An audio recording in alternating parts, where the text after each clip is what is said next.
Assalamualaikum warahmatullahi wabarakatuh. Kepada yang terhormat Bapak Muhammad Hufron MSI selaku dosen Ulumul Quran. Dan perkenalkan, nama saya Tinika Safitriana, NIM 2320011.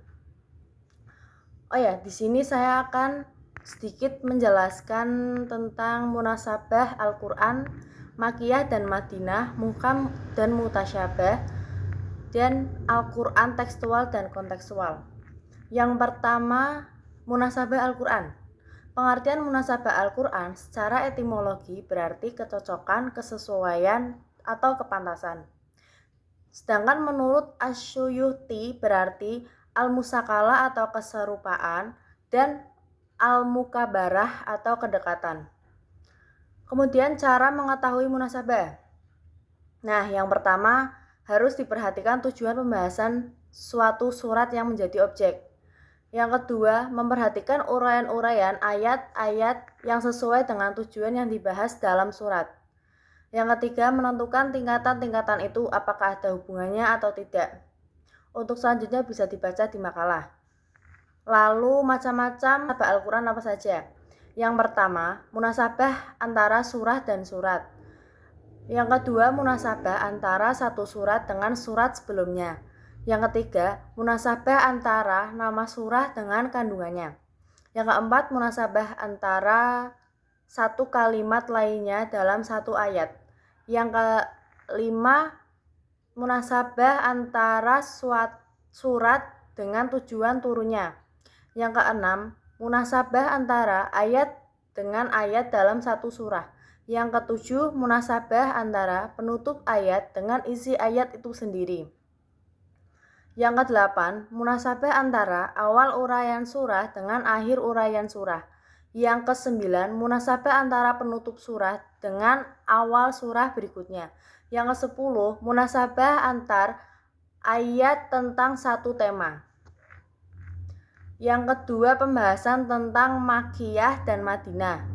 Nah, kata Maki dan Madinah merupakan bagian dari terma yang ada dalam kajian Al-Quran yang dimaksudkan untuk memberikan nama jenis surat atau ayat dalam Al-Quran.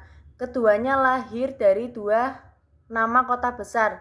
Yang pertama di Jazirah Arab, yaitu Makkah dan Madinah.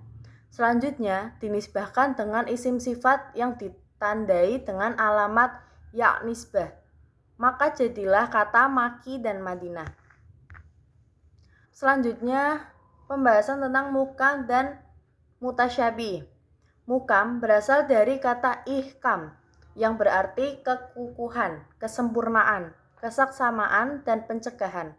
Sedangkan terminologi muhkam berarti ayat-ayat yang jelas maknanya dan tidak memerlukan keterangan dari ayat-ayat lain. Mutasyabih berasal dari kata tasyabuh yang secara bahasa berarti keserupaan dan kesamaan yang biasanya membawa kepada kesamaan antara dua hal. Sedangkan secara terminologi, mutasyabih berarti ayat-ayat yang belum jelas maksudnya dan mempunyai banyak kemungkinan takwilnya. Maknanya yang tersembunyi dan memerlukan keterangan tertentu, atau hanya Allah yang mengetahuinya. Kemudian pembahasan yang terakhir, Al-Quran tekstual dan kontekstual. Yang pertama, pendekatan tekstual dalam penafsiran Al-Quran. Dan yang kedua, pendekatan kontekstual dalam penafsiran Al-Quran. Berikut penjelasan dari saya. Kurang lebihnya saya mohon maaf. Wabillahi taufiq wal hidayah. Wassalamualaikum warahmatullahi wabarakatuh.